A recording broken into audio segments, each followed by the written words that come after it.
നമസ്കാരം. ഞാനിന്നിവിടെ സംസാരിക്കാൻ പോകുന്നത് നമ്മുടെ മുടി കൊഴിച്ചിലിനെ പറ്റിയിട്ടാണ്, അല്ലെങ്കിൽ ഹെയർ ഫോളിനെ പറ്റിയിട്ടാണ്. അപ്പോൾ ഈ ഹെയർ ഫോൾ എന്താണ്, മുടി കൊഴിച്ചിൽ എന്താണ്, നമ്മൾ എത്ര മുടി കൊഴിയുമ്പോഴാണ് നമ്മൾ അതിനെ ഹെയർ ഫോൾ എന്ന് പറയേണ്ടത്, അതിന്റെ കാരണങ്ങൾ എന്താണ്, നമ്മൾ എങ്ങനെ വീട്ടിൽ തടയാൻ പറ്റും, നമുക്ക് വീട്ടിൽ തന്നെ നമ്മുടെ ഫുഡിൽ കൂടിയോ എന്തൊക്കെ ചെയ്തു കഴിഞ്ഞാൽ നമുക്ക് ഇതിനെ തടയാൻ പറ്റും. അപ്പോൾ ഈ ഓരോ കാര്യങ്ങളെ പറ്റിയിട്ടാണ് ഞാൻ ഇന്ന് ഈ വീഡിയോയിൽ സംസാരിക്കാൻ പോകുന്നത്. അപ്പോൾ ഒന്നാമത്തെ കാര്യം എന്ന് പറയുമ്പോൾ നമ്മുടെ മുടിയുടെ നാച്ചുറൽ ഘടന, മുടിയുടെ സ്വാഭാവികമായിട്ടുള്ള ഘടനയെ പറ്റി നമ്മൾ ആദ്യം പറയണം. അപ്പൊ മുടി എന്ന് പറയുന്നത് നമ്മുടെ പൂർവികർക്ക്, നമ്മുടെ വളരെയധികം പണ്ട് കാലത്തുള്ള മനുഷ്യർക്ക്, നമ്മുടെ ഇവോൾവ് ആവുന്നതിന് മുന്നേ ഉള്ള മനുഷ്യർക്ക് ഒരു പ്രൊട്ടക്റ്റീവ് സ്ട്രക്ചർ ആയിട്ടാണ് നമ്മുടെ ഈ മുടി എന്ന് പറയുന്നത്. എന്ന് പറഞ്ഞു കഴിഞ്ഞാൽ നമ്മുടെ മുടി ഉണ്ടെങ്കിൽ ആ പണ്ടത്തെ ആൾക്കാർ നമ്മളറിയാം, അവർ വനങ്ങളിലും അവിടെ ഇവിടെയൊക്കെ ജീവിക്കുമ്പോൾ അവർ കൂടുതലും പ്രകൃതിയിലാണ് ജീവിച്ചിരുന്നത്. നമ്മളെപ്പോലെ വീടുകളിലെ ഉള്ളിലല്ല അവർ കഴിഞ്ഞിരുന്നത്. അപ്പോൾ പുറത്ത് ജീവിച്ചിരുന്ന ഇവർക്ക് അവരുടെ താപനില കൺട്രോൾ ചെയ്യാനായിട്ടുള്ള ഒരു മാർഗ്ഗമാണ് ഈ ഒരു മുടി എന്ന് പറയുന്നത്. അപ്പം മുടി ഉണ്ടെങ്കിൽ അവർക്ക് ഒരുപാടധികം ടെമ്പറേച്ചർ കൺട്രോൾ ചെയ്യാൻ പറ്റും. മാത്രമല്ല ഒരുപാടധികം രീതിയിലുള്ള പുറത്തുനിന്നുള്ള നാച്ചുറൽ അറ്റാക്സിന് അവർക്ക് അവരുടെ മുടി ഉണ്ടെങ്കിൽ അവർക്ക് പ്രൊട്ടക്ട് ചെയ്യാൻ പറ്റും. അവരുടെ തലയോട്ടിയിൽ ഒരു പ്രൊട്ടക്റ്റീവ് ലെയർ ആണ് ഈ മുടി എന്ന് പറയുന്നത്. അപ്പോൾ ഒരുപാടധികം കാര്യങ്ങൾക്ക് ഈ മുടി അവർക്ക് ഹെൽപ്പ് ചെയ്യും. പക്ഷെ നമ്മൾ പിന്നെ ഇവോൾവായി വന്നതിന് ശേഷം നമുക്ക് മുടി എന്ന് പറയുന്ന ഒരു വെസ്റ്റീജിയൽ ഓർഗൻ, അല്ലെങ്കിൽ അത് ജീവിക്കാനായിട്ട് വളരെയധികം ആവശ്യം കാണുന്നില്ല. ഈ മുടി നമുക്ക് മുടി ഇല്ലെങ്കിൽ നമ്മൾ മരിച്ചു പോകത്തില്ല, അല്ലെങ്കിൽ മുടി ഉണ്ടെങ്കിലേ ഒരാൾ ജീവിക്കുമെന്നില്ല. അപ്പൊ അങ്ങനെ ഒരു ഓർഗനാണ് നമ്മുടെ വെസ്റ്റീജിയൽ ഓർഗൻ എന്ന് പറയുന്നത്. നമ്മുടെ പൂർവികർക്കുണ്ടായിരുന്നു, നമുക്കിപ്പോ കിട്ടി. പക്ഷെ നമുക്കിപ്പോ ഉണ്ടായിട്ട് അതിന് പ്രത്യേകിച്ച് വലിയൊരു ഫംഗ്ഷൻ ഇല്ല, ഫംഗ്ഷൻ വലുതായിട്ടില്ല. ഫംഗ്ഷൻ ഉണ്ട് മുടിക്ക്, പക്ഷെ അത് വലുതായിട്ടില്ല. അപ്പൊ അതാണ് വെസ്റ്റീജിയൽ ഓർഗൻ. അപ്പൊ ഇതാണ് മുടിയുടെ ഒരു ഇമ്പോർട്ടൻസ് എന്ന് പറയുന്നത്. നമുക്ക് മുടി പുരുകത്തുണ്ട്, അതുപോലെ തന്നെ നമ്മുടെ കൺപീലികളുണ്ട്. അപ്പൊ ഇതൊക്കെ നമ്മുടെ കണ്ണിനെ സംരക്ഷിക്കാൻ വേണ്ടിയിട്ടുള്ള സ്ട്രക്ചേഴ്സ് ആണ്. അപ്പൊ ഒരു പ്രൊട്ടക്ഷൻ മാത്രമായിട്ടുള്ള ഒരു ഫംഗ്ഷൻ ആണ് നമ്മുടെ മുടിക്കുള്ളത്. പക്ഷെ ഇപ്പോ നമ്മുടെ 2025 ഈ ഒരു കാലഘട്ടത്തിൽ നമ്മൾ എത്തി നിൽക്കുമ്പോൾ മുടി എന്ന് പറയുന്നത് ഒരു കോസ്മെറ്റോളജിക്കൽ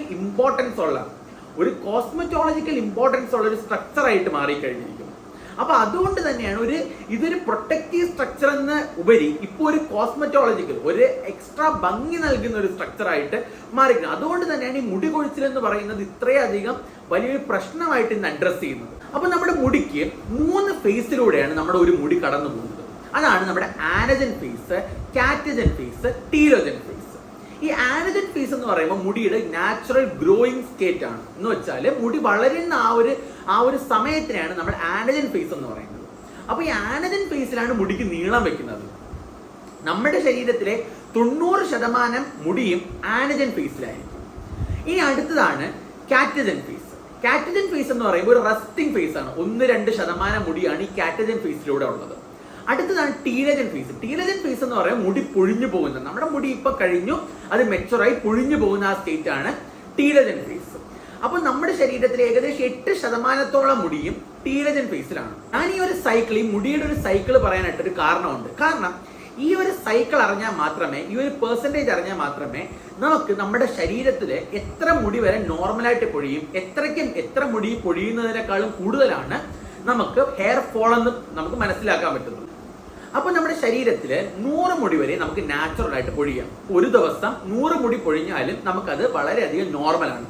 100-ൽ കൂടുതലാണെങ്കിൽ നമ്മൾ അതിനെ ഹെയർ ഫോൾ അല്ലെങ്കിൽ മുടി കൊഴിച്ചിൽ എന്ന് പറയും. അപ്പൊ 100 മുടി വരെ ഒരാൾക്ക് പൊഴിയാം എന്ന് പറഞ്ഞു കഴിഞ്ഞാൽ ഒരാളുടെ തലയോട്ടിയിൽ 1,00,000 ഹെയർ ഫോളിക്കിൾ ഉണ്ടെങ്കിൽ, മുടി ഉണ്ടെങ്കിൽ അതിൽ 100 മുടി പൊഴിഞ്ഞാലും നമുക്ക് പ്രശ്നമില്ല. കാരണം 100 മുടിയാണ് അവരുടെ ടീലജൻ ഫേസിൽ നിൽക്കുന്നത്. 80-100 മുടി വരെയാണ് ടീലജൻ ഫേസിൽ നിൽക്കുന്നത്. 1,00,000 മുടിയുള്ള ഒരാളുടെ തലയോട്ടിയിലാണെങ്കിൽ 8% ടീലജൻ ഫേസ് എന്ന് ഞാൻ പറഞ്ഞു. അപ്പൊ 8% ടീലജൻ ഫേസിലാണെങ്കിൽ അവർക്ക് ഏകദേശം 80-100 മുടി വരെ അവർക്ക് പൊഴിയാം. 100-ൽ കൂടുതലാകുമ്പോൾ അതിനെ നമ്മൾ ഹെയർ ഫോൾ അല്ലെങ്കിൽ മുടി കൊഴിച്ചിൽ നമ്മൾ പറയും. ഇനി ഒരു ദിവസം നമുക്ക് എത്രയാണ് നമ്മുടെ മുടിയിൽ ലെങ്ത് വെക്കുന്നത്, എത്ര വരെ നമുക്ക് ഒരു ദിവസം ഒരു മുടിക്ക് നീളം വെക്കും? 0.3 മില്ലിമീറ്റർ, 0.3 മില്ലിമീറ്റർ മാത്രമേ നമ്മുടെ മുടി ഒരു ദിവസം നീളം വെക്കത്തുള്ളൂ. നമ്മളിനി എന്തൊക്കെ ട്രീറ്റ്മെന്റ് എടുത്താലും, എന്തൊക്കെ ഫുഡ് എടുത്താലും ഈ ഒരു 0.3 എന്ന് പറയുന്ന മില്ലിമീറ്ററിനെക്കാളും കൂടുതൽ മുടി നീളം വെക്കത്തില്ല. ഇത് പറയാനായിട്ട് വളരെയധികം പ്രധാനപ്പെട്ട റീസൺ ഉണ്ട്. കാരണം ഒരാൾക്ക് മുടി പോയി, ഒരാൾക്ക് ഹെയർ ഫോൾ ഉണ്ടായി, മുടി കൊഴിച്ചിലുണ്ടായി. അപ്പോ 1 മാസം ട്രീറ്റ്മെന്റ് ചെയ്തെന്ന് പറഞ്ഞ് ഒരു വലുതായിട്ടൊരു രീതിയിലുള്ള എഫക്റ്റ് വരത്തില്ല. അല്ലെങ്കിൽ 2 മാസം ട്രീറ്റ്മെന്റ് ചെയ്യുന്ന പറഞ്ഞാൽ വലിയൊരു രീതിയിലുള്ള ഒരു വിസിബിൾ ചേഞ്ച്, നമുക്ക് കാണാൻ തക്കതിലുള്ള ഒരു ചേഞ്ച് ഒരിക്കലും ആൾക്ക് വരത്തില്ല. കാരണം മുടി ഒരു ദിവസം 0.3 മില്ലിമീറ്റർ മാത്രമേ അവിടെ നീളം വെക്കുന്നുള്ളൂ. അപ്പോ നമ്മൾ ഏകദേശം ഒരു 4 മാസത്തോളം 4 to 1 വർഷത്തോളം നമ്മൾ ട്രീറ്റ്മെന്റ് എടുത്താൽ മാത്രമേ നമുക്ക് മുടിക്ക് നമ്മൾ കാണുന്ന വിസിബിൾ ആയിട്ടുള്ള രീതിയിലുള്ള ഒരു ചേഞ്ച് നമുക്ക് കാണാൻ പറ്റത്തുള്ളൂ. ഇനി അടുത്തതായിട്ട് നമ്മുടെ മുടി പൊഴിച്ചിലിന്റെ കാരണങ്ങൾ എന്തൊക്കെയാണ്? മുടി പൊഴിയാനായിട്ടുള്ള മേജറായിട്ട് ഒരു 60% മുടി പൊഴിച്ചിലിന്റെ കാരണം നമ്മുടെ ജനറ്റിക് കാരണങ്ങളാണ്. ജനറ്റിക് കാരണങ്ങൾ എന്ന് പറയുമ്പോൾ നമ്മുടെ അച്ഛന്റെ സൈഡിലോ അമ്മയുടെ സൈഡിലോ ഏതെങ്കിലും നമ്മുടെ ക്ലോസ് ആയിട്ടുള്ള റിലേറ്റീവ്സിൽ ക്ലോസ് ആയിട്ടുള്ള ബന്ധുക്കൾക്ക് മുടി പൊഴിച്ചിൽ ഉണ്ടെങ്കിൽ, അല്ലെങ്കിൽ അവർക്ക് അലോപേഷ്യ ഉണ്ടെങ്കിൽ, അവർക്ക് കഷണ്ടി ഉണ്ടെങ്കിൽ നമുക്കും അത് വരാനായിട്ട് വളരെയധികം ചാൻസ് കൂടുതലാണ്. നമ്മുടെ അച്ഛൻ്റെയോ അമ്മയുടെയോ കുടുംബത്തില് പാരമ്പര്യമായിട്ട് മുടി കുറവായിട്ടുള്ള ആൾക്കാരാണെങ്കിൽ നമുക്ക് മുടി കുറവായിട്ട് തന്നെ ആയിരിക്കും വരുന്നത്. അപ്പൊ അതാണ് ഒന്നാമത്തെ കാര്യം. രണ്ടാമത്തെ കാര്യം എന്നാൽ നമ്മുടെ ഡയറ്റാണ്, നമ്മുടെ ആഹാര രീതിയാണ്. അതിന് മെയിനായിട്ടും ഉള്ളത് ഒരുപാടധികം ഫാസ്റ്റ് ഫുഡ്, ജങ്ക് ഫുഡ് കഴിക്കുന്ന, പ്രൊസസ്ഡ് ഫുഡ് കഴിക്കുന്ന ആൾക്കാർക്ക് മുടി കൊഴിച്ചിലിന്റെ ചാൻസ് വളരെയധികം കൂടുതലാണ്. അടുത്തതായിട്ട് നമ്മുടെ കുറച്ച് ഡെഫിഷ്യൻസീസ്, ന്യൂട്രീഷണൽ ഡെഫിഷ്യൻസീസ് കാരണം അയൺ ഡെഫിഷ്യൻസി, അനീമിയ പോലുള്ള ആൾക്കാർക്ക്, അതുപോലെ തന്നെ നമ്മുടെ സിങ്കിന്റെ കുറവ്, സിങ്കിന്റെ ഡെഫിഷ്യൻസി ഉള്ള ആൾക്കാർക്ക്, വൈറ്റമിൻ B12 ഡെഫിഷ്യൻസി ഉള്ള ആൾക്കാർക്ക്, അതുപോലെ തന്നെ ഇപ്പോഴും ഏറ്റവും കൂടുതൽ നമ്മൾ പ്രധാനമായിട്ട് കാണുന്നത് വൈറ്റമിൻ D ഡെഫിഷ്യൻസി കാരണം വരുന്ന ഹെയർ ലോസ് ആണ്. കാരണം വൈറ്റമിൻ ഡി ഡെഫിഷ്യൻസി ഇന്ന് ഒരുപാടധികം ആൾക്കാർക്ക് ഇന്ന് വൈറ്റമിൻ ഡി ഡെഫിഷ്യൻസി നേരിടുന്നുണ്ട്. അപ്പോൾ വൈറ്റമിൻ ഡി ഡെഫിഷ്യൻസി ഉള്ള ആൾക്കാർക്കും ഇന്ന് നമ്മുടെ ഒരുപാടധികം രീതിയിൽ മുടി കൊഴിച്ചിൽ കാണുന്നുണ്ട്. മൂന്നാമത്തെ കാര്യം എന്ന് പറഞ്ഞാൽ തൈറോയ്ഡ് പ്രശ്നം. തൈറോയ്ഡ് പ്രശ്നമുള്ള ആൾക്കാർക്കും നമുക്ക് ഒരുപാട് രീതിയിൽ മുടി കൊഴിച്ചിൽ കാണുന്നുണ്ട്. നാലാമത്തെന്ന് പറയുമ്പോൾ നമ്മുടെ PCOS പോലത്തെ അസുഖങ്ങൾ, ഹോർമോണൽ ഇംബാലൻസ് ഉള്ള ആൾക്കാർക്ക് ഇവർക്ക് മുടി കൊഴിച്ചിൽ കാണുന്നുണ്ട്. പിന്നെ അടുത്തതായിട്ട് നമ്മൾ മുടി കൊഴിച്ചിൽ കാണുന്നതെന്ന് പറയുമ്പോൾ നമ്മുടെ ഡെങ്കു പനി, അതേപോലെ തന്നെ നമ്മുടെ ടൈഫോയിഡ്, ഇങ്ങനെയുള്ള അസുഖങ്ങൾ വന്ന് പോയിട്ട് നമുക്കൊരു 3-4 മാസത്തേക്ക് നമുക്ക് മുടി കൊഴിച്ചിൽ കാണും. അടുത്തതായിട്ട് നമ്മുടെ പ്രഗ്നൻസി കഴിഞ്ഞ്, പ്രസവം കഴിഞ്ഞുള്ള സ്ത്രീകളിൽ ഒരു 4 മാസം വരെ മുടി കൊഴിച്ചിൽ നമുക്ക് കാണാറുണ്ട്. അടുത്തതായിട്ടെന്ന് പറയുമ്പോൾ നമ്മുടെ സ്ട്രെസ് ആണ്. സ്ട്രെസ് എന്ന് പറയുമ്പോൾ നമ്മൾ ഈ സ്ട്രെസ് അടിക്കുമ്പോൾ നമ്മുടെ രക്തധമനികൾ വളരെയധികം രീതിയിൽ ചുരുങ്ങും. അപ്പൊ നമ്മുടെ സ്കാൽപ്പിലേക്കുള്ള രക്തധമനികൾ വളരെയധികം രീതിയിലേക്ക് ചുരുങ്ങും. ഈ ചുരുങ്ങുന്നത് വഴി നമ്മുടെ മുടിയിലേക്ക്, അല്ലെങ്കിൽ നമ്മുടെ സ്കാൽപ്പ്, അല്ലെങ്കിൽ നമ്മുടെ തലയോട്ടിയിലേക്ക് ബ്ലഡ്, അല്ലെങ്കിൽ നമ്മുടെ ബ്രെയിനിലേക്കുള്ള ബ്ലഡ് ഫ്ലോ വളരെയധികം രീതിയിൽ കുറയും. അപ്പൊ ഈ ബ്ലഡ് ഫ്ലോ വളരെയധികം രീതിയിൽ കുറയുമ്പോൾ നമ്മുടെ സ്കാൽപ്പിന്, നമ്മുടെ ഹെയർ ഫോളിക്കിൾസിന്, അല്ലെങ്കിൽ നമ്മുടെ മുടിയുടെ കോശങ്ങൾക്ക് ഒരുപാടധികം രീതിയിൽ ന്യൂട്രീഷൻ ഡെഫിഷ്യൻസി വരും. അവർക്ക് വേണ്ടത്ര ന്യൂട്രീഷൻ അതുവഴി കിട്ടുന്നില്ല. കാരണം ബ്ലഡ് വഴിയാണല്ലോ ന്യൂട്രീഷൻ കിട്ടുന്നത്. അപ്പോൾ രക്തക്കുഴല് അടഞ്ഞു കഴിഞ്ഞാൽ ബ്ലഡ് പോകത്തില്ലെങ്കിൽ എന്ത് കിട്ടും? കോശങ്ങൾക്ക് ന്യൂട്രീഷനും കുറയും. ആ സമയം നമുക്ക് മുടി കൊഴിച്ചിലിന് വളരെയധികം രീതിയിൽ കാരണമാകുന്നുണ്ട്. അപ്പൊ മുടി പെട്ടെന്ന് തന്നെ ടീനേജ് ഫേസിലേക്ക് പോകാനായിട്ടുള്ള ചാൻസ് ഭയങ്കരമായിട്ട് കൂടുന്നുണ്ട്. അടുത്ത കാര്യമാണ് നമ്മുടെ സ്ട്രെസ് വരുമ്പോൾ നമ്മുടെ ബോഡിയിൽ റിയാക്റ്റീവ് ഓക്സിജൻ സ്പീഷീസ് എന്ന് പറഞ്ഞ് നമ്മുടെ ബോഡിയിൽ ഉൽപ്പാദിപ്പിക്കാൻ തുടങ്ങും. അപ്പൊ ഈ റിയാക്റ്റീവ് ഓക്സിജൻ സ്പീഷീസ് ഉൽപ്പാദിപ്പിക്കുമ്പോൾ ഇത് നമ്മുടെ മുടിക്ക് വളരെയധികം രീതിയിൽ മുടി കൊഴിച്ചിലിന് കാരണമാകുന്നുണ്ട്. അടുത്ത കാര്യം എന്ന് പറയുമ്പോൾ നമ്മുടെ വെയിറ്റ് ലോസ് ആണ്. അപ്പൊ വളരെയധികം രീതിയിലുള്ള ഡയറ്റിംഗ് ചെയ്യുന്ന ആൾക്കാർക്ക്, ഒരു രീതിയിലും കാർബോഹൈഡ്രേറ്റ് കഴിക്കാത്ത ആൾക്കാർക്ക്, ഒരു രീതിയിലും ഫാറ്റ്സ് കഴിക്കാത്ത ആൾക്കാർക്ക് ഇവർക്ക് മുടി കൊഴിച്ചിൽ വളരെയധികം രീതിയിൽ കണ്ടുവരുന്നുണ്ട്. നമ്മുടെ മുടിക്ക് ഒരു ഫിക്സഡ് എമൗണ്ട് ഓഫ് കാർബോഹൈഡ്രേറ്റും ഫാറ്റും വളരെയധികം രീതിയിൽ ആവശ്യമുണ്ട്. അപ്പൊ നമ്മൾ ആ ഫിക്സഡ് എമൗണ്ട് ഓഫ് കാർബോഹൈഡ്രേറ്റും ഫാറ്റ് നമ്മൾ വണ്ണം വെക്കുമെന്നൊക്കെ പേടിച്ച് നമ്മൾ കഴിക്കാതിരുന്നു കഴിഞ്ഞാൽ നമ്മുടെ മുടി കൊഴിച്ചിലിന് വളരെയധികം രീതിയിൽ കാരണമാകുന്നുണ്ട്. അതുപോലെ തന്നെ SLE, ലൈക്കൺ പ്ലാനസ് പോലത്തെ അസുഖങ്ങളുള്ള ആൾക്കാർക്ക് മുടി കൊഴിച്ചിൽ വളരെയധികം രീതിയിൽ കണ്ടുവരുന്നു. അതുപോലെ തന്നെ ലിവർ പ്രോബ്ലം, കിഡ്നി പ്രോബ്ലം, ഇങ്ങനെയുള്ള ആൾക്കാർക്ക് മുടി കൊഴിച്ചിൽ വളരെയധികം രീതിയിൽ നമ്മൾ ഇന്ന് കണ്ടുവരുന്നുണ്ട്. ഇനി അടുത്തതായിട്ട് ഞാൻ പറയാൻ പോകുന്നത്, പുരുഷന്മാരിൽ ഏറ്റവും കൂടുതൽ കണ്ടുവരുന്നത് ഹെയർ ലോസിന് കാരണമാകുന്നത് ആൻഡ്രോജനിക് അലോപേഷ്യയാണ്. സ്ത്രീകളിലും ചെറിയ രീതിയിൽ കണ്ടുവരുന്നുണ്ട്. അപ്പൊ ഈ ആൻഡ്രോജനിക് അലോപേഷ്യ എന്ന് പറയുമ്പോൾ നമ്മുടെ ശരീരത്തില് 5-DST, അതായത് 5-ഡൈഹൈഡ്രോ ടെസ്റ്റോസ്റ്റിറോൺ എന്ന് പറഞ്ഞിട്ട് ഒരു കെമിക്കൽ ഉൽപ്പാദിപ്പിക്കുന്നുണ്ട്. ഈ ഒരു ഹോർമോൺ ആക്ച്വലി നമുക്ക് ഇതിന്റെ അളവ് ഭയങ്കരമായിട്ട് കൂടിക്കഴിഞ്ഞു കഴിഞ്ഞാൽ നമുക്ക് ഒരുപാട് രീതിയിലുള്ള ഹെയർ ഫോൾ ഉണ്ടാവാൻ ചാൻസ് ഉണ്ട്. പക്ഷേ ഇതിന്റെ ഏറ്റവും വലിയൊരു പ്രത്യേകത എന്ന് പറയുമ്പോൾ ഈ ആൻഡ്രോജനിക് അലോപേഷ്യ ഒരിക്കലും നമ്മുടെ ഈ ബാക്ക് സൈഡിലെ മുടി അഫക്ട് ചെയ്യത്തില്ല. അതായത് നമ്മുടെ ഓക്സിപിറ്റൽ എന്നാണ് നമ്മൾ ഈ ഭാഗത്തിനെ പറയുന്നത്, നമ്മുടെ മുടിയുടെ നമ്മുടെ തലയോട്ടിയുടെ ബാക്ക് സൈഡ്, ഈ ഭാഗത്തുള്ള മുടി അഫക്ട് ചെയ്യത്തില്ല. അപ്പോ 5-DST എന്ന് പറയുന്ന ഈ ഒരു കോമ്പൗണ്ട്, ഈ ഒരു ഹോർമോൺ ഒരിക്കലും നമ്മുടെ മുടിയുടെ ഈ ഒരു ബാക്ക് സൈഡിലെ മുടി അഫക്ട് ചെയ്യത്തില്ല. അതായത് ആൻഡ്രോജനിക് അലോപേഷ്യ ഒരിക്കലും ഇവിടെ ഉള്ള മുടി അഫക്ട് ചെയ്യത്തില്ല. അപ്പൊ ഇവിടെ മാത്രമേ അഫക്ട് ചെയ്യത്തുള്ളൂ, ഇവിടെ അഫക്ട് ചെയ്യത്തില്ല. അതുകൊണ്ട് തന്നെ ആൻഡ്രോജനിക് അലോപേഷ്യ ഉള്ള പേഷ്യൻസിനെ നമ്മൾ നോക്കിക്കഴിഞ്ഞാൽ, അല്ലെങ്കിൽ അതിലുള്ള ആൾക്കാരെ നമ്മൾ നോക്കിക്കഴിഞ്ഞു കഴിഞ്ഞാൽ അവർക്ക് ബാക്കിൽ മുടി കാണും. അതിന് ഞാൻ വളരെയധികം ഫേമസ് ആയിട്ടുള്ള എക്സാമ്പിൾ പറഞ്ഞുതരാം. അതായത് നമ്മുടെ ബോളിവുഡിൽ അനുപം ഖേർ, അദ്ദേഹത്തിന് നമ്മൾ നോക്കിക്കഴിഞ്ഞാൽ അദ്ദേഹത്തിന് ആൻഡ്രോജനിക് അലോപേഷ്യ ഉള്ള ആളാണ്. പുള്ളിക്ക് ഫ്രണ്ടിൽ മുടിയില്ല, പക്ഷേ പുള്ളിയുടെ ബാക്കിൽ പോയി കഴിഞ്ഞാൽ, ബാക്കിലേക്ക് നമ്മൾ നോക്കിക്കഴിഞ്ഞാൽ ഓക്സിപിറ്റിൽ ഈ ബാക്ക് സൈഡിലേക്ക് മുടിയുണ്ട്. അപ്പൊ ആൻഡ്രോജനിക് അലോപേഷ്യ ഉള്ള ആൾക്കാർക്ക് ബാക്ക് സൈഡിൽ മുടി കാണും, ഫ്രണ്ട് സൈഡിൽ മുടി കാണത്തില്ല. അപ്പോ ഒരാൾ നമ്മുടെ ക്ലിനിക്കിലേക്ക് മുടി പൊഴിച്ചിലായിട്ട് വന്നു കഴിഞ്ഞാൽ ഫസ്റ്റ് നമ്മൾ ചെയ്യേണ്ട കാര്യം അവരുടെ ഹിസ്റ്ററി എടുക്കുക, ഡീറ്റെയിൽ ആയിട്ടുള്ള ഹിസ്റ്ററി എടുക്കുക, ബ്ലഡ് ടെസ്റ്റുകൾ ചെയ്യുക, അവർക്ക് എന്തെങ്കിലും ന്യൂട്രീഷൻ ഡെഫിഷ്യൻസിയോ എന്തെങ്കിലും കാര്യങ്ങളുണ്ടോ നമ്മൾ നോക്കുക. കാരണം ഈ മുടി കൊഴിച്ചിൽ എന്ന് പറയുമ്പോൾ ഇത് ഒരു അസുഖമായിട്ടല്ല നമ്മളിത് കാണേണ്ടത്, ഇതൊരു അസുഖത്തിന്റെ സിംറ്റം ആയിട്ടാണ് കാണേണ്ടത്. അപ്പോ മുടി കൊഴിച്ചിലിന്റെ ട്രീറ്റ്മെന്റ് എന്ന് പറയുമ്പോൾ, ട്രീറ്റ്മെന്റ് ആദ്യത്തെ പാർട്ട് എന്ന് പറയുമ്പോൾ ഈ അസുഖം, ഈ എന്തുകൊണ്ടാണ് ഈ മുടി കൊഴിച്ചിൽ വരുന്നത്, ആ എന്തുകൊണ്ട് എന്ന് പറയുന്ന ആ ഒരു ഫാക്ടറിനെ ട്രീറ്റ് ചെയ്താൽ മാത്രമേ മുടി കൊഴിച്ചിൽ മാറത്തുള്ളൂ. അല്ലാതെ മുടി കൊഴിച്ചിലിനായിട്ട് നമുക്ക് ട്രീറ്റ്മെന്റ് എടുക്കാൻ പറ്റത്തില്ല. ആദ്യം എന്തുകൊണ്ട് മുടി കൊഴിച്ചിൽ, ആ എന്തുകൊണ്ടെന്നുള്ള ഒരു ക്വസ്റ്റ്യൻ മാർക്കിന് ആദ്യം ക്ലിയർ ചെയ്തിട്ട് വേണം മുടി കൊഴിച്ചിലിനോട്ടുള്ള ട്രീറ്റ്മെന്റിലേക്ക് നമ്മൾ കടക്കാനായിട്ട്. അപ്പൊ ഇതൊരു 2 സ്റ്റെപ്പ് ട്രീറ്റ്മെന്റ് ആണ്. അതുകൊണ്ടാണ് ഹിസ്റ്ററി, ഒരു പേഷ്യന്റ് ഹിസ്റ്ററി എടുക്കണേയും അതുപോലെ തന്നെ പേഷ്യന്റിന്റെ ബ്ലഡ് ടെസ്റ്റ് എടുക്കേണ്ടയും ഇമ്പോർട്ടൻസ് അവിടെയാണ് വരുന്നത്. പിന്നെ അടുത്തതായിട്ട് എല്ലാ ആൾക്കാരും ചോദിക്കാനുള്ളതാണ്, ഡാൻഡ്രഫ് കാരണം മുടി കൊഴിച്ചിലുണ്ടാവും, താരൻ കാരണം മുടി കൊഴിച്ചിലുണ്ടാവും. താരൻ കാരണം നല്ല രീതിക്ക് നമുക്ക് മുടി കൊഴിച്ചിലുണ്ടാവും. കാരണം നമ്മുടെ സ്കാൽപ്പിന്റെ ഹെൽത്ത് നമുക്ക് വളരെയധികം ഇമ്പോർട്ടന്റ് ആണ്. അപ്പൊ ഈ ഡാൻഡ്രഫ് എന്ന് പറയുമ്പോൾ ഇതിന് നമുക്ക് കണ്ടുവരുന്ന ഒരു 80-85% ഡാൻഡ്രഫ് എന്ന് പറയുന്നത് ഈ മുടിയിലെ നമ്മുടെ സ്കാൽപ്പിലെ സ്കിന്ന് വളരെയധികം രീതിയിൽ ഡ്രൈ ആയിട്ട് അത് പൊട്ടി പൊട്ടി പൊട്ടി പൊട്ടി ഇങ്ങനെ പരു പോലെ വരുന്നതാണ് നമ്മൾ ഈ 85% കാണുന്ന ഡാൻഡ്രഫ്. അപ്പോ ഇത് സെബോറിക് ഡെർമറ്റൈറ്റിസ് പോലത്തെ ഫോംസിലേക്ക് നമുക്ക് കാണാറുണ്ട്.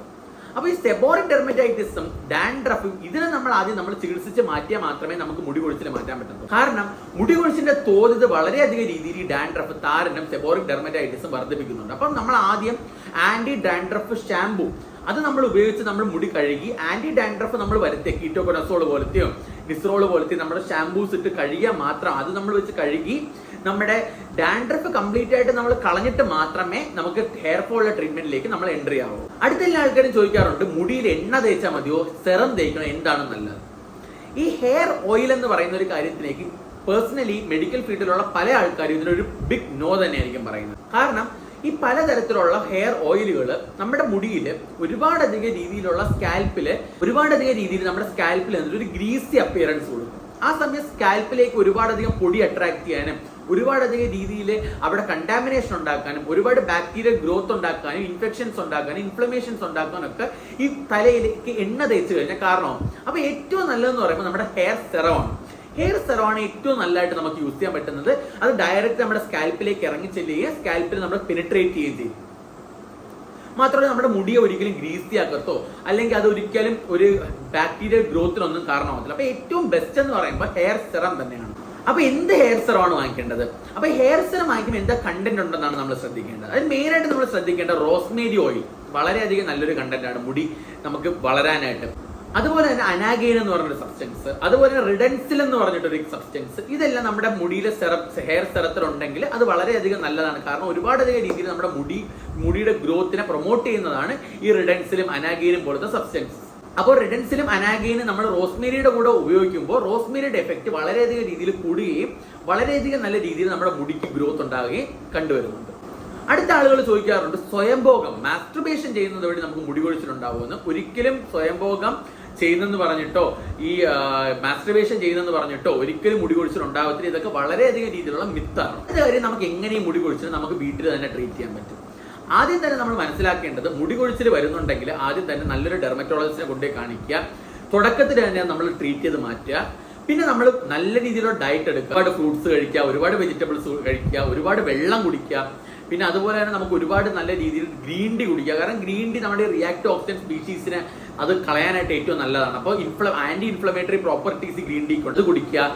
അലോവേര കഴിക്കുന്നത് നല്ലതാണ്. പിന്നെ അതുപോലെ തന്നെ നമുക്ക് സിങ്ക് ടാബ്ലറ്റ്സ് കഴിക്കാം, മൾട്ടിവൈറ്റമിൻ ടാബ്ലറ്റ്സ് കഴിക്കുക. അതുപോലെ തന്നെ നമുക്ക് ഒരുപാടധികം രീതിയിലുള്ള മൾട്ടിവൈറ്റമിൻ ഫുഡ് കഴിക്കുക.